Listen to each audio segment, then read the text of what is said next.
Hello everyone, welcome to our YouTube channel, Shriji Online Classes. Myself Sheetal Verma and I am going to teach class 9th Science. Today's our topic is matters in our surroundings. Now, first of all, what is matter? Everything in this universe is made up of material called matter. मतलब हमारे आसपास जितनी भी चीज़ें हैं वो सारी किसकी बनी हुई है? मैटर की। जैसे चेयर है, टेबल है, हमारी बुक है, पेन है, ये सारा क्या है? मैटर से बना हुआ है। अब हम बात करते हैं कि मैटर्स हमारे सराउंडिंग में कौन कौन से हैं। As we look at our surroundings we see a large variety of things with different shapes, size and textures. मतलब हम हमारे आसपास अलग अलग शेप, साइज और टेक्सचर की चीज़ें देखते हैं, वही क्या कहलाएंगी? Matter. Everything in this universe is made up of material which scientists have named matter. मतलब इस यूनिवर्स में हर चीज़ एक चीज़ की बनी हुई है जिसे साइंटिस्टों ने क्या नाम दिया है? मैटर। मतलब मैं जो भी चीज़ यूज़ कर रही हूँ अपने आसपास उन सारी चीज़ों को मैं मैटर बोल सकती हूँ, है ना। इसके 5 एलिमेंट्स होते हैं basically, air, earth, fire, sky and water, है ना। सारी लिविंग और नॉन लिविंग थिंग्स किससे बनी हुई है? मैटर से। अब हम पढ़ेंगे properties of matter. First property is matter is anything which occupies mass and have space. मतलब ऐसी कोई भी चीज़ जिसमें मास है और वो स्पेस ऑक्यूपाई कर रहा है तो उसे हम बोलेंगे मैटर। फॉर एग्जांपल, मैं चेयर पर बैठी हूँ, चेयर का कुछ मास है कि हाँ 5 kg की है मेरी चेयर और वो किसी स्पेस को ऑक्यूपाई करके रखी हुई है, तो मैं अपनी चेयर को मैटर बोलूँगी। सेकेंड प्रॉपर्टी क्या है? Each matter is a collection of lots of tiny particles. मतलब बहुत सारे छोटे छोटे पार्टिकल्स के कलेक्शन को मैं मैटर बोल सकती हूँ।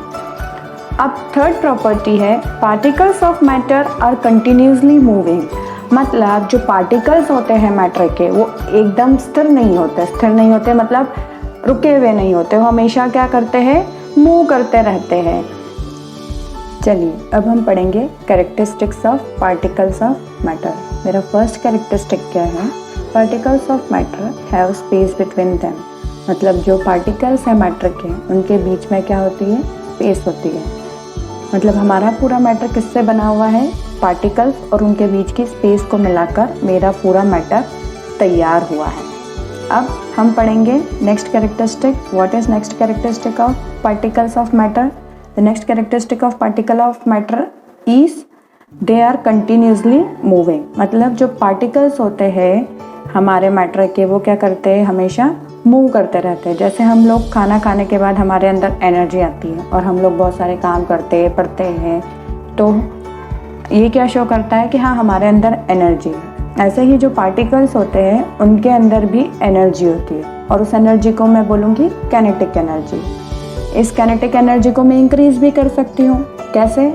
टेम्परेचर को इंक्रीज़ करके। मतलब अगर मैं टेम्परेचर इंक्रीज़ करूँगी तो पार्टिकल की काइनेटिक एनर्जी भी इंक्रीज़ होगी। Next characteristic, particles of matter attract each other. जो हमारे पार्टिकल्स हैं मैटर के वो क्या करते हैं? एक दूसरे को अट्रैक्ट करते हैं। इसके लिए हम करेंगे एक एक्टिविटी। एक्टिविटी क्या होगी? हम हमारी क्लास को डिवाइड करेंगे 3 ग्रुप्स में, 3 इक्वल ग्रुप्स में। हम एक स्टूडेंट को क्या अज्यूम करेंगे कि वो एक पार्टिकल है। अब इन पार्टिकल के बेसिस पे मैंने अपनी क्लास को 3 ग्रुप्स में डिवाइड कर दिया। फर्स्ट ग्रुप में क्या करेंगे? जो पार्टिकल्स होंगे वो एक दूसरे के हाथों में हाथ लॉक करके रहेंगे। सेकेंड ग्रुप में हाथ पकड़ के, और थर्ड ग्रुप में वो इधर उधर रैंडमली मूव कर सकते हैं। ये क्या शो करता है कि किस ग्रुप में सबसे ज़्यादा फोर्स ऑफ अट्रैक्शन है। हमें पता है फर्स्ट वाले ग्रुप में सबसे ज़्यादा फोर्स ऑफ अट्रैक्शन है। मतलब अलग अलग जो मैटर होते हैं उनका जो फोर्स ऑफ अट्रैक्शन होता है वो क्या होता है? अलग होता है। अब इसी को समझने के लिए हम पढ़ेंगे states of matter. Now different state of matter. 3 types की स्टेट ऑफ मैटर होती है, solid state, liquid state and gaseous state. और इन तीनों स्टेट से हम जनरली फेमिलियर हैं। अब हम तीनों स्टेट्स का डिस्क्रिप्शन पढ़ेंगे। चलिए अब हम पढ़ेंगे सॉलिड्स के बारे में। सॉलिड्स की बात करें तो जो सॉलिड्स के पार्टिकल होते हैं वो क्लोजली पैक होते हैं, एक दूसरे से पैक्ड होते हैं। जैसे पिक्चर में दिखाई दे रहा है, पार्टिकल्स क्या है, क्लोजली पैक्ड है। सेकेंडली, जो सॉलिड्स होते हैं उनका शेप कैसा होता है, फिक्स्ड होता है। मतलब अगर मैं शेप चेंज करना चाहूँ, मेरी पेंसिल का शेप चेंज करना चाहूँ तो कर नहीं पाऊँगी। तो सॉलिड्स का शेप क्या होता है, फिक्स्ड होता है। ऐसे ही सॉलिड्स का वॉल्यूम भी फिक्स होता है। सॉलिड्स को मैं कंप्रेस नहीं कर सकती, है ना। कंप्रेस मतलब उसका साइज इंक्रीज डिक्रीज नहीं कर सकती। उनकी डेंसिटी बहुत हाई होती है, कैरी करने में बहुत हैवी होते हैं, फ्लो नहीं करते सॉलिड्स। और उनके बीच जो पार्टिकल्स है, हमें दिखाई दे रहा है कि क्लोजली पैक्ड है।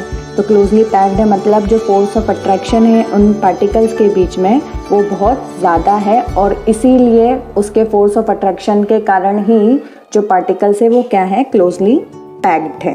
अब आती है बारी लिक्विड की। तो जो लिक्विड के पार्टिकल्स होते हैं वो एज कम्पेयर टू सॉलिड थोड़ा कम पैक्ड होते हैं, थोड़ा सा गैप आ जाता है पार्टिकल्स के बीच में। हमें पिक्चर में दिखाई दे रहा है जो थोड़ी क्लोजनेस क्या हो गई है पार्टिकल्स के बीच में, कम हो गई है। इनका कोई शेप नहीं होता लिक्विड का। जैसे मैं अगर पानी को बकेट में डालूं तो बकेट का शेप ले लेगा, अगर पानी को मैंने जग में डाला तो वो जग का शेप ले लेगा। मतलब मैं जिस भी कंटेनर में लिक्विड को डालती हूँ वो उस कंटेनर का शेप ले लेता है। हम लिक्विड को भी कंप्रेस नहीं कर सकते, उसके ऊपर प्रेशर नहीं डाल सकते। लिक्विड की जो डेंसिटी होती है मॉडरेट होती है और हाई डेंसिटी होती है ना। लिक्विड ईजिली फ्लो कर सकते हैं, है ना। मतलब अगर हम फ्लोइंग की बात करें तो लिक्विड्स फ्लो करते हैं। अब आते हैं हम गैस पर। तो गैस का ना तो कोई शेप होता है ना ही कोई वॉल्यूम होता है। इसे हम इजीली कंप्रेस कर सकते हैं। कंप्रेसिंग का एग्जांपल देते हैं, हमारे घर में एलपीजी आती है ना। तो एलपीजी खाली सिलेंडर देते हैं और वो हमें भरा हुआ देकर जाते हैं। उस खाली सिलेंडर में वापस रिफिल होती है एलपीजी, तो वो किसके कारण होती है, कंप्रेसिंग के कारण। सबसे कम डेंसिटी किसकी होती है, गैस की। और हमने पढ़ा था कि जो सॉलिड्स होते हैं बहुत हैवी होते हैं, बट जो हमारी गैस होती है वो बहुत लाइट होती है और गैस भी इजीली फ्लो कर सकती है। अब क्वेश्चन ये उठता है कि जो मैटर है वो अपनी स्टेट चेंज करता है क्या? तो इसका आंसर क्या होगा, हाँ, जो मैटर है वो अपनी स्टेट चेंज करता है। कैसे? हमने देखा है आइस का वाटर में चेंज होना, वाटर का लिक्विड में चेंज होना। ये हमें क्या बता रहा है कि मैटर अपनी स्टेट चेंज करता है। अब है inter conversion of states of matter. मतलब जो स्टेट्स है हमारी मैटर की उनका एक दूसरे में चेंज होना, इंटर कन्वर्ट होना। और ये इंटर कन्वर्जन कब होता है, जब या तो मैं टेम्परेचर चेंज कर रही हूँ या फिर मैं प्रेशर चेंज कर रही हूँ। सॉलिड जब गैस में चेंज होता है या फिर गैस सॉलिड में चेंज होता है तो इस इंटर कन्वर्जन को मैं क्या बोलूँगी, सब्लिमेशन। ऐसे ही जब सॉलिड लिक्विड में चेंज हो रहा है तो उसे मैं फ्यूजन कहूँगी, और लिक्विड का सॉलिड में चेंज होना क्या कहलाएगा, सॉलिडिफिकेशन। अगर लिक्विड और गैस में चेंज हो रहा है तो वो वेपराइजेशन कहलाएगा। ऐसे ही जब गैस लिक्विड में चेंज होती है तो मैं उसे बोलूँगी कंडेंसेशन। सबसे पहले हम बात करते हैं सॉलिड का लिक्विड में चेंज होना। सॉलिड का लिक्विड में चेंज होना, इस प्रोसेस को मैं बोलूँगी मेल्टिंग। मतलब अगर मैं आइस को फ्रिज से निकाल कर बाहर नॉर्मल टेम्परेचर पर रख देती हूँ तो वो थोड़ी देर बाद क्या हो जाएगी, मेल्ट हो जाएगी। ये क्या शो करता है कि सॉलिड किस में चेंज हो गया, लिक्विड में, और इस प्रोसेस को मैं बोलूँगी मेल्टिंग।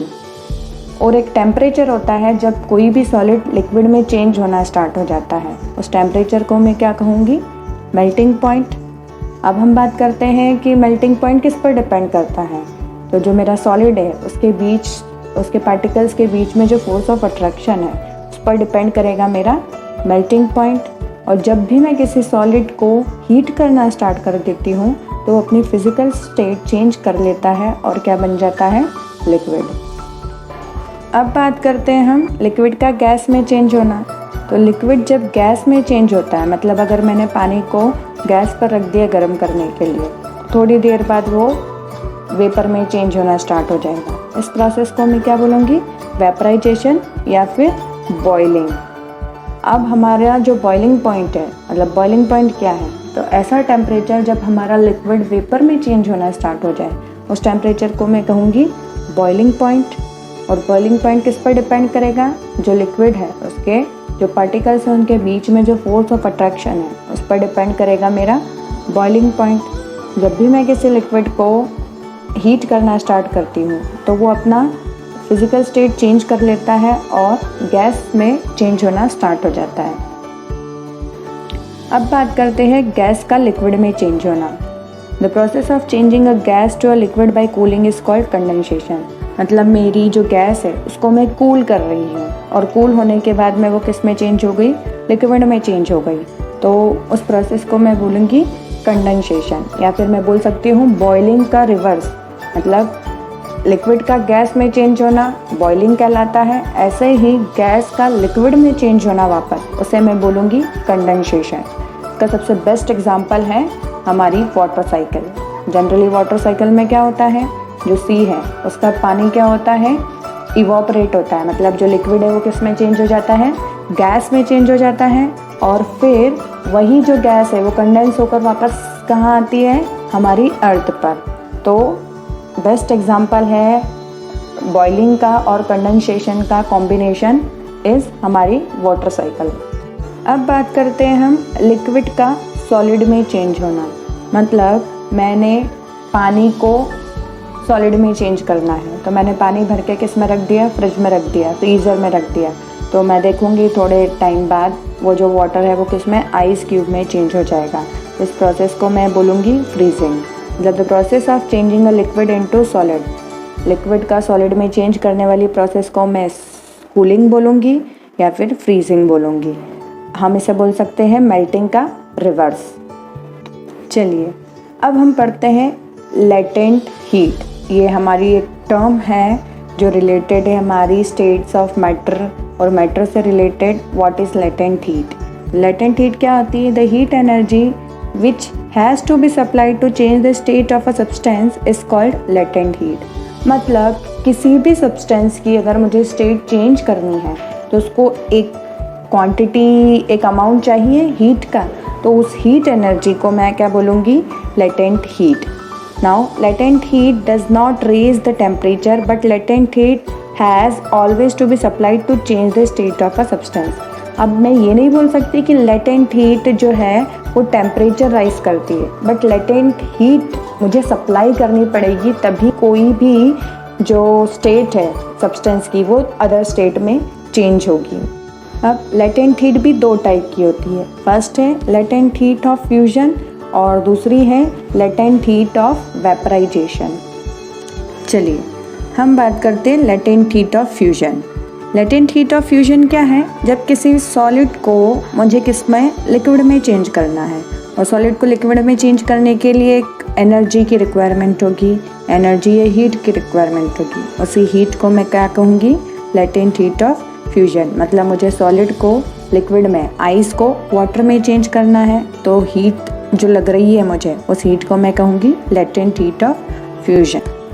अब हम बात करते हैं latent heat of vaporization. Latent heat of vaporization क्या होगा?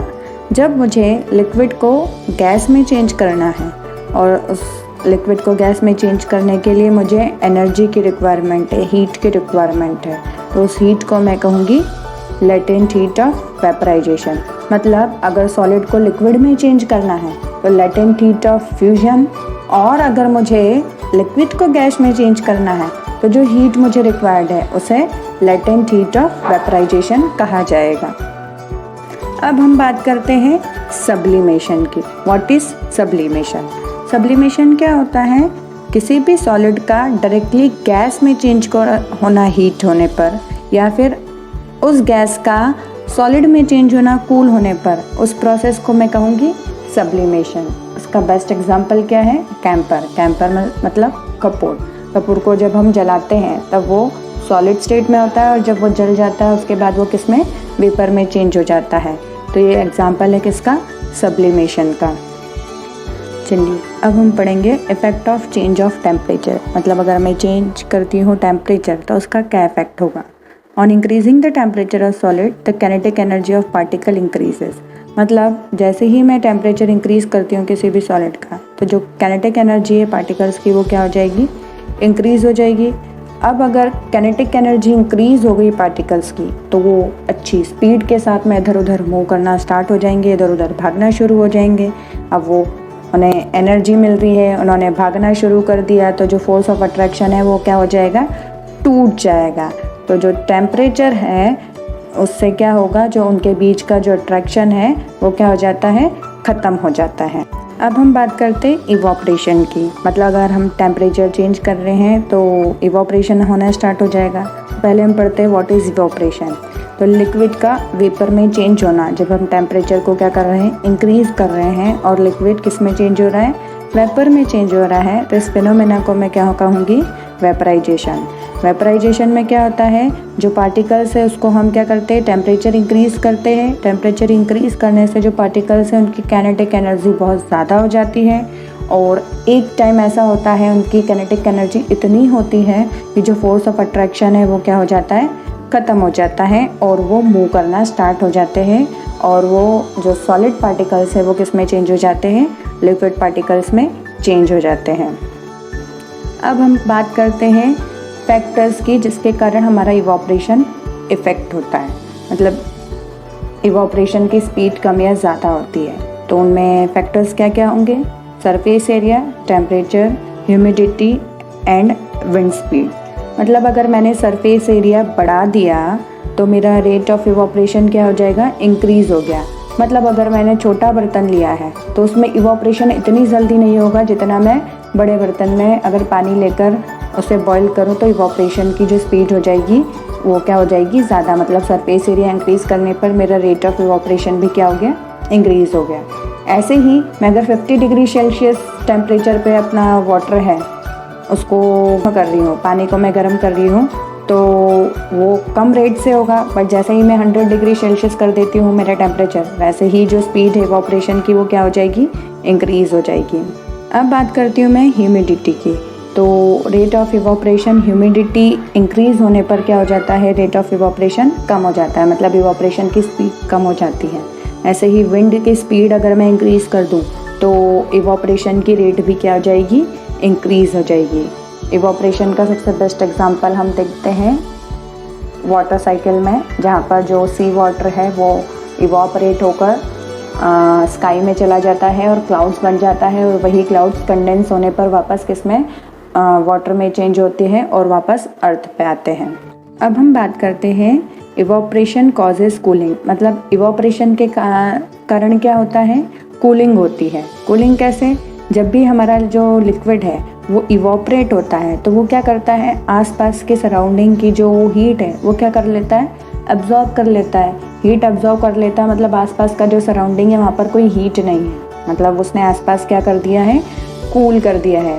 पूरा जो आसपास का एरिया है वो क्या हो जाएगा, कूल हो जाएगा। ऐसे ही हम गर्मियों में पानी उड़ाते हैं तो जो वाटर है वो क्या करता है, जो हीट है वो एब्जॉर्ब कर लेता है, और जो हमारा सरफेस है वो क्या हो जाता है, कूल हो जाता है। चलिए अब हम बात करते हैं effect of pressure on gases. मतलब गैसेस के ऊपर जो प्रेशर है उसका क्या इफ़ेक्ट होता है। जब भी हम किसी गैस के ऊपर जो है उसके ऊपर जब हम प्रेशर अप्लाई करते हैं तो जो पार्टिकल्स है वो क्या हो जाते हैं, क्लोज आ जाते हैं, और वो जो गैस के जो पार्टिकल्स है वो क्लोज आने पर किस में चेंज हो जाते हैं, लिक्विड में चेंज हो जाते हैं। तो हम गैसेस को लिक्विड में चेंज करने के लिए हाई प्रेशर अप्लाई करते हैं, जिससे हमारी जो गैसेस है वो क्या हो जाती है, लिक्विफाई हो जाती है और लिक्विड में चेंज हो जाती है। This is all for today's class. Thank you and keep watching our YouTube channel. All the best to all of you.